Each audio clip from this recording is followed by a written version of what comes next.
नमस्कार सभी को।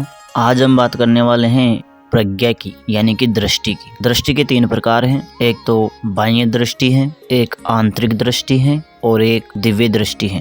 तो सबसे पहले तो हम बाह्य दृष्टि की बात कर लेते हैं, जिसे सभी जानते हैं। जो हम खुली आंखों से देखते हैं वह सभी बाह्य दृष्टि में आते हैं, यानी कि जो भी आंखों से आप देख रहे हैं सब कुछ बाह्य दृष्टि में आएगा। इसके बाद आता है आंतरिक दृष्टि, यानी कि अंतःप्रज्ञा। अंतःप्रज्ञा एक ऐसी क्षमता है जो व्यक्ति को बिना तर्क किए और बिना अनुभव के ही ज्ञान प्रदान करती है। यह इतनी तीव्र प्रक्रिया है कि यह हर चीज को दिखाने में सक्षम है। व्यक्ति को यह सही निर्णय लेने में, सही फैसला लेने में मदद करती है। यह व्यक्ति को मुश्किल निर्णय लेने में भी सक्षम बनाती है। अंतःप्रज्ञा का संबंध तथ्यों से होता है। अंतःप्रज्ञा के द्वारा देखी गई चीजों को हम बाद में प्रमाणित भी कर सकते हैं कि ये सही है या नहीं।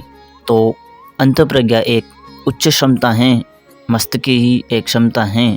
अंतःप्रज्ञा बिना परिश्रम के निर्णय करती है, यानी कि आपको ज़्यादा परिश्रम करने की आवश्यकता नहीं है। यह कुछ ही सेकंडों में जवाब दे देती है। अंतःप्रज्ञा हमें बताती है कि क्या सही है क्या गलत है, यानी कि नैतिक निर्णय लेने में व्यक्ति की मदद करती है। अंतःप्रज्ञा व्यक्ति की बुद्धि को भ्रमित होने से बचाती है, यानी कि ये व्यक्ति को भ्रमित नहीं होने देती हैं कि क्या सही है क्या गलत है। इस चक्कर में नहीं फंसाती हैं, वो डायरेक्ट सीधा आंसर उसको देती हैं। एक प्रकार से कहा जाए सरल भाषा में तो अंतःप्रज्ञा को आत्मा की आवाज कहा जाता है। अंतःप्रज्ञा व्यक्ति को सही निर्णय पर पहुंचने में मदद करती है। अंतःप्रज्ञा एक आंतरिक दृष्टि है जिसमें व्यक्ति आंखें बंद करता है और पता लग जाता है। यहाँ तक कि खुली आंखों के भी पता लगता है लेकिन दिखता कुछ नहीं है, ऐसा होता है। इसका एक अनुभव बताते हैं। जैसे मैं बैठा अपने घर पर, एक चेयर लगा के कुर्सी पे बैठ गया और आंखें बंद करके मैंने खुद से सवाल पूछा कि बाहर सड़क में क्या हो रहा है, देखते हैं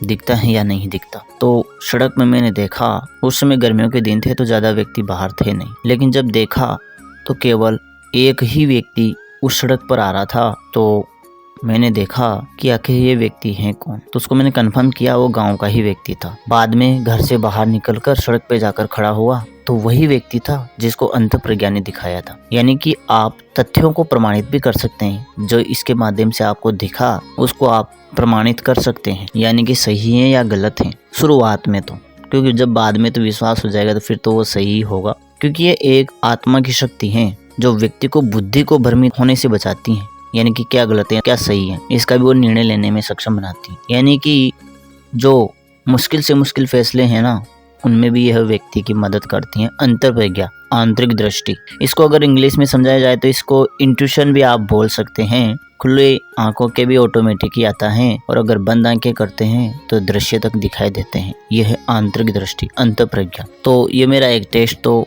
पास हो गया था कि बात सही है, बिल्कुल सही है। अब अगली बार थोड़ी देखते हैं। ये तो जरूर सड़क के पास का था, थोड़ा और दूर का चेक करते हैं। तो इस अंतःप्रज्ञा का मैंने टेस्ट किया, चेयर पे बैठा, फिर मैंने आंखें बंद की और खुद से प्रश्न पूछा कि अभी हम इस रास्ते से जाने वाले हैं, इस रास्ते में क्या क्या चीजें हैं, देखते हैं। वो एक ऐसा रास्ता था जो जंगल की तरफ जाता था, क्योंकि पहले सड़क का था, सड़क में व्यक्ति रहते ही। तो जंगल वाले रास्ते की तरफ देखा तो जैसे जैसे मैं जंगल के रास्ते को देखता जा रहा था वैसे ही मुझे अपनी बाईं तरफ कुछ हिलता हुआ दिखाई दिया।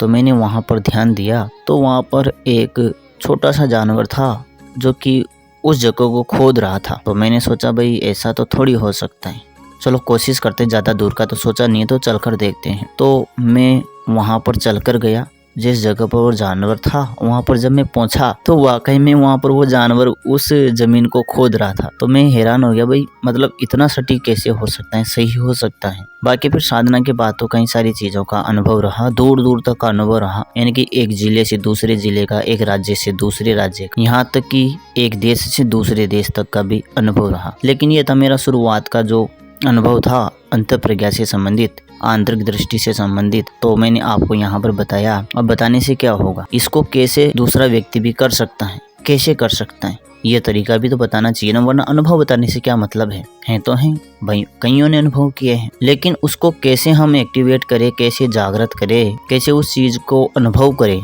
इसका तरीका मैं आपको बताने वाला हूँ। तो इसका एक तरीका है कि सबसे पहले तो व्यक्ति थोड़ा बहुत त्राटक करे, यानी कि अपने मन को थोड़ा शांत करे। जब मन शांत हो जाए तो उसी के साथ ध्यान भी कीजिए, आंखें बंद कीजिए और बैठे रहिए। फिर थोड़ा बहुत प्राणायाम भी कर लीजिए। सांसों को खींचो, रोको और छोड़ो, यानी कि वही कुंभक रेचक जो आपको उसमें बताया था, योग वाले वीडियो में बताया था, वैसा ही आपको प्राणायाम भी करना है। यानी कि प्राणायाम, त्राटक, ध्यान, और हो सके तो अगर आपके पास कोई मंत्र है तो उसका भी आप जप कर सकते हैं। जो नॉर्मल मंत्र होते हैं उनको आप बोल सकते हैं, या नहीं भी बोलेंगे तो भी यह काम करेगी। ध्यान, त्राटक और प्राणायाम से जो आंतरिक दृष्टि है वह जागृत होती है, अंतर प्रज्ञा है वो जागृत होती है। अब बाह्य दृष्टि हो गई, आंतरिक दृष्टि हो गई। आंतरिक दृष्टि मतलब कि इससे अंदर जो व्यक्ति है ना वो भी देख सकता है, यानी कि खुली आंखों से नहीं, आंखें बंद करके भाई कहाँ पर क्या चीजें हैं वो ऐसा देख सकता है। लेकिन उनको तरीका बताने वाला होना चाहिए, भाई क्या करना चाहिए। हाँ, इतना जरूरी है कि वो व्यक्ति बहरा नहीं होना चाहिए, क्योंकि हम बताएंगे तो वो समझेगा नहीं, सुनेगा नहीं, तो फिर कैसे वो देख पाएगा। तो आगे बात करते हैं हम दिव्य दृष्टि की। अधिकतर इसके बारे में बहुत सारे व्यक्ति बात करते हैं, कितना सही बताते हैं वो मुझे नहीं मालूम, लेकिन जो दिव्य दृष्टि है ना वह भौतिक दुनिया से भी परे की वास्तविकता को व्यक्ति को दिखाती है। यानी कि हम कौन सी डायमेंशन में रहते हैं, थर्ड डायमेंशन में। और यह जो दिव्य दृष्टि है ना, ये उस एक प्रकार से नॉर्मल देखा जाए ना तो यह यहाँ की और दूर की चीजों को भी खुली आंखों से दिखाने में सक्षम है। इसको बोलते हैं दिव्य दृष्टि। फिर इसके थोड़ा सा ऊपर बढ़ते हैं ना तो यह दिखाती व्यक्ति को फोर्थ आयाम, यानी कि चौथा डायमेंशन भी व्यक्ति को दिखाने में सक्षम है। यानी कि व्यक्ति तो आपको दिख ही रहे हैं, लेकिन इन्हीं व्यक्तियों के बीच में अगर कोई सूक्ष्म शरीर हैं व्यक्तियों के तो उनको भी आप देख सकते हैं, उनसे बात कर सकते हैं। यानी कि एक साधारण भाषा में कहा जाए तो भूत प्रेतों से, देवी देवताओं से, आत्माओं से, इनसे बात कर सकता है वह व्यक्ति खुली आंखों से। यह है दिव्य दृष्टि। अब देखो, दिव्य दृष्टि का तो मेरा कोई अनुभव है नहीं, क्योंकि ये चीजें थोड़ी सी अलग हैं। अगर संतुलित नहीं बनाए रखे दिव्य दृष्टि को तो व्यक्ति पागलों जैसी हरकत करने लग जाता है। वो इसलिए करता है क्योंकि वो व्यक्ति और उन दूसरे सूक्ष्म शरीरों को बीच में अंतर नहीं कर पाता है कि आखिर असली इंसान कौन है और जो दूसरी इंसान है फोर्थ आयाम के वो कौन से हैं, क्योंकि सब एक ही जगह सेम सब दिखाई देते हैं। फोर्थ डायमेंशन अलग अलग नहीं दिखता, दोनों मिक्स हो जाते हैं। तो जहाँ तक हो सके दिव्य दृष्टि से बचना ही चाहिए, लेकिन फिर भी कोई करना चाहे तो मैं बता देता हूँ। तो ये जो दिव्य दृष्टि है इसका तरीका हमारे गुरुजी ने बताया था, तो मैं आपको बता रहा हूँ। दिव्य दृष्टि का सरल तरीका ये है, तो सबसे पहले तो आप करें ध्यान, और दिव्य दृष्टि में हो सके ना तो कोई एक मंत्र ऐसा पकड़ लो जो आपको अच्छा लगता हो। उस मंत्र को दिन रात चलते फिरते उठते बैठते बस मानसिक रूप से बोलते रहो, मानसिक रूप से जप करते रहो, ध्यान और मानसिक रूप से जप। फिर आगे चलते हैं। जो दिव्य दृष्टि का मूल आधार है वो है दर्पण त्राटक। दर्पण त्राटक एक ऐसा तरीका है जो व्यक्ति को इस आयाम की ही नहीं दूसरे आयाम की भी चीजें दिखाने में सक्षम है। यह व्यक्ति की दिव्य दृष्टि को जागृत करता है, यानी कि खुली आंखों से व्यक्ति को दिखता है। जब दिव्य दृष्टि जागृत हो जाती है तो व्यक्ति को शुरुआत में तो आभा मंडल दिखाई देता है, फिर व्यक्तियों के ऊर्जा चक्र दिखाई देते हैं, और उसके बाद तो उससे बहुत सारी चीजें दिखाई देती हैं। लेकिन शुरुआत में जब दर्पण त्राटक करेगा तो व्यक्ति को अपना खुद का ही चेहरा परिवर्तित होता दिखाई देगा।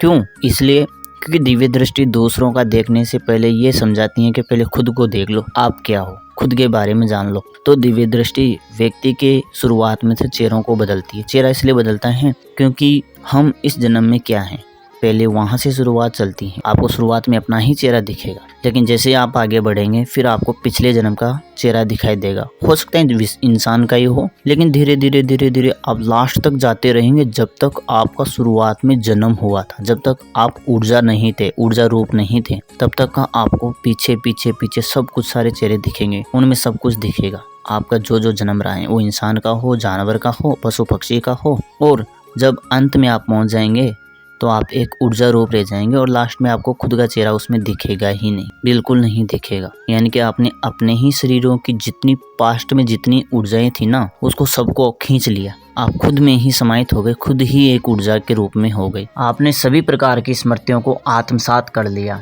तो ये था दर्पण त्राटक। हालांकि इसमें भय भी लगता है, हमने कभी किया नहीं, वैसे किया तो था लेकिन ज़्यादा हम बड़े नहीं, क्योंकि इसमें चेहरे बहुत सारे बदलते दिखाई देते, अलग अलग चेहरे चेंज होते रहते हैं। और एक चेहरा तो ऐसा आ गया जो घबराने वाला था, तो उसके बाद से हमने दर्पण त्राटक बंद कर दिया, क्योंकि बताया था उन्होंने कि दिव्य दृष्टि का यही तरीका है। तो चलो कोशिश तो करके देखते हैं, इसलिए हमने किया था।